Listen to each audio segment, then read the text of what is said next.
What is going on, everyone? This is Eric coming at you from just outside Hartford, Connecticut. Today, we're going to be discussing week 3 of the NFL season. And again, I do apologize that this video is 2 days late at this point. I've been dealing with a common cold and I haven't been able to record. I just, haven't been able to do it. And today, again, I do apologize if I end up coughing for a second. But hopefully, we make it through this video. It's going to seem a little rushed. Trust me, I'm not going to be able to hit all the talking points I want to, but we'll get through this video. So, the first game was the Miami Dolphins at the Jacksonville Jaguars, and Miami was able to crush the Jaguars 31-13. Ryan Fitzpatrick had a great game for Miami. On the flip side, Gardner Minshew did not. He averaged something like 3.6 yards air per completion, which you can't expect to win a game when you're only doing those quick passes like that. So they were able to take advantage of a suspect Miami rush defense, though, as James Robinson had himself one heck of a game. Then we have the San Francisco 49ers at the New York Giants, and San Francisco entered the game with some questions. Obviously, Jimmy Garoppolo was out for the game with the injury he suffered week 2, as was, Raheem Mostert. So that's a pair of starters right there, not to mention all the other players that they had lost that previous game. Plus, George Kittle missed this game as well. And the Giants were without Saquon Barkley. So the 49ers came in and they just crushed the Giants. They did what good teams do with bad teams, 36-9. They put a lot of doubts to rest. And Nick Mullins had himself one heck of a game against the suspect Giants pass defense. Then we have Cincinnati Bengals at Philadelphia Eagles. And this game is our first tie of the 2020 NFL season, tying at 23 apiece.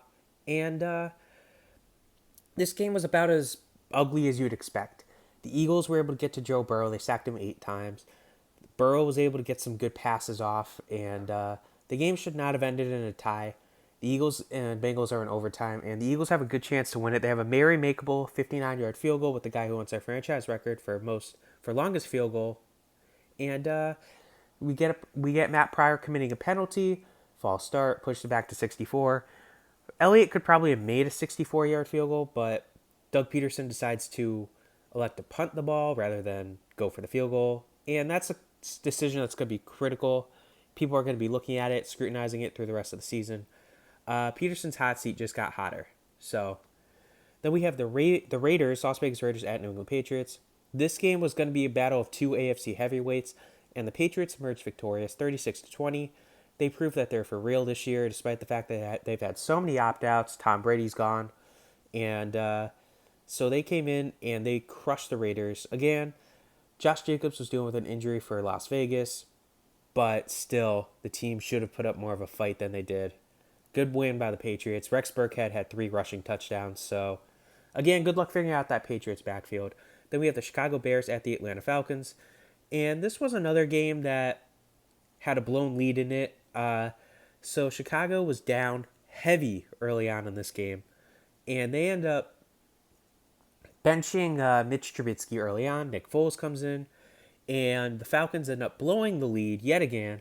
It's the second time in NFL history that a team has blown back-to-back or 2 games in a single season where they had a 14 or 16-point lead in the fourth quarter, and the Falcons did it in back-to-back weeks.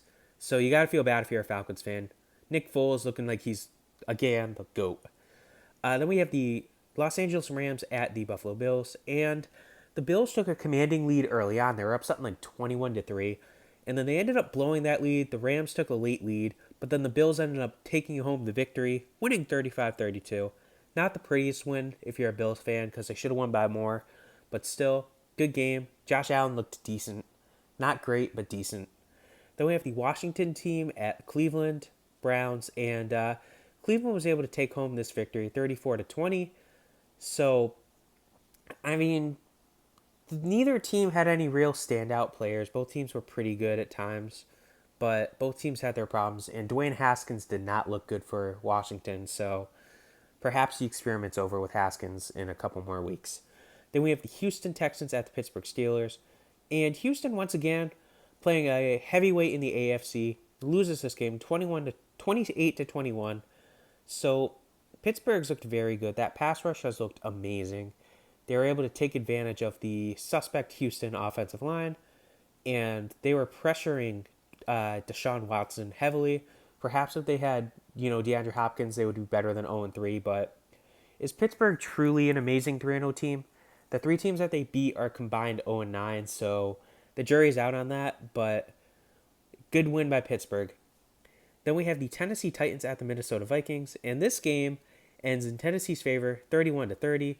Derrick Henry had an amazing game for the Titans, and Steven Gostkowski had a great game as well. I think he made 6 field goals, which puts to rest the first week where he missed a couple. I think he went 1 for 4, something like that.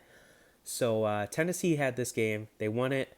And as we know, recently it came out that multiple players on Tennessee have COVID. No one in Minnesota has tested positive yet.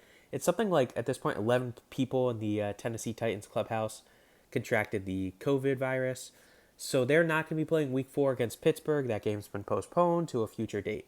But good win by Tennessee here. Then we have the Carolina Panthers at the Los Angeles Chargers. And this game ends 21-16 in favor of Carolina. This game was Carolina's defense basically won this game for Carolina.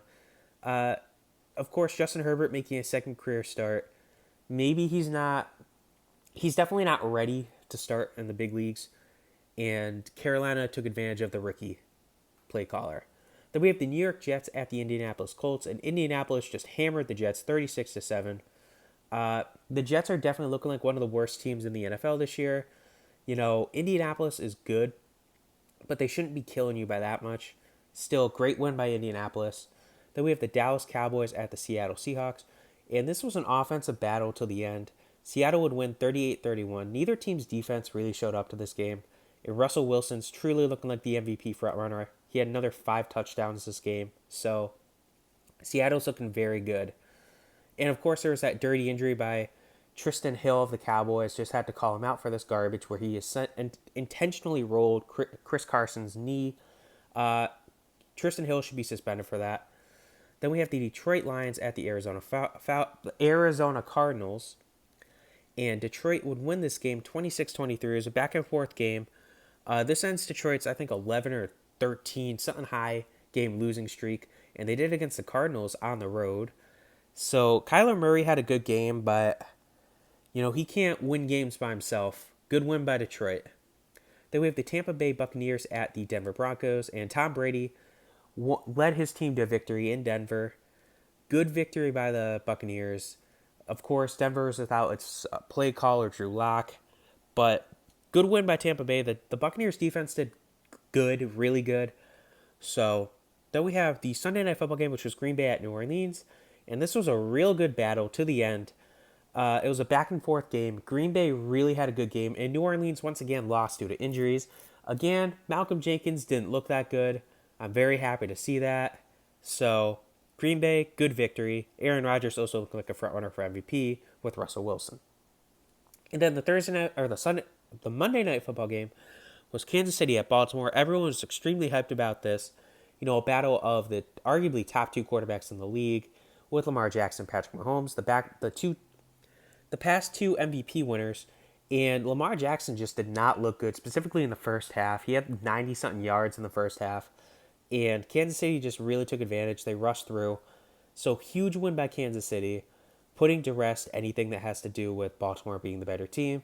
And at this point, Lamar Jackson is 1-3 against the Chiefs. Or 0-3 against the Chiefs. And he's something like 21-1 versus every other team in the NFL. So they need to figure out Kansas City fast. Otherwise, they're in trouble. Now we have our standings for the season at this point in time. And we'll start with the East here. So the AFC East has Buffalo sitting in first place at 3-0. New England's a game behind them at 2-1. Miami sits at 1-2, and the New York Jets 0-3.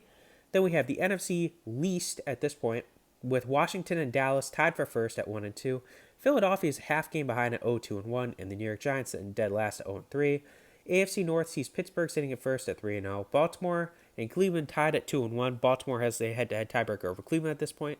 And then Cincinnati sits at 0-2-1. The NFC North has a pair of 3-0 teams, with Green Bay sitting in first, Chicago sitting in second, then Detroit sits at 1-2, Minnesota dead last at 0-3. A lot of problems in Minnesota right now. Then we have the Tennessee Titans and the AFC South leading the way at 3-0, Indianapolis 2-1 right behind them. Jacksonville 1-2, losing a very winnable game against the Dolphins could very well hurt them in this division. And then Houston sits at 0-3, but they're better than 0-3. In the NFC South, Tampa Bay, despite losing its first game, is in sole possession of first place at 2-1. And then the other three teams, New Orleans, Carolina, and Atlanta, are 1-2 respectively. New Orleans is in second because they did beat the Buccaneers head-to-head, so that gives them the head-to-head tiebreaker in the division record. So then we have the AFC West. Kansas City leads the division 3-0. Las Vegas right behind them at 2-1. Los Angeles Chargers behind them at 1-2. And then last but not least, we have the Denver Broncos at 0-3, needing to turn themselves around very soon. Then we have the NFC West, with Seattle sitting in first place at undefeated 3-0, and everyone else is 1-2, Arizona, Los Angeles, and San Francisco. San Francisco should be better than 1-2, as should Arizona, as should LA. So this will be a very interesting division to watch. But again, that's your Week 3 NFL recap. I do apologize for it being a little rushed. Hope you have a great rest of your day.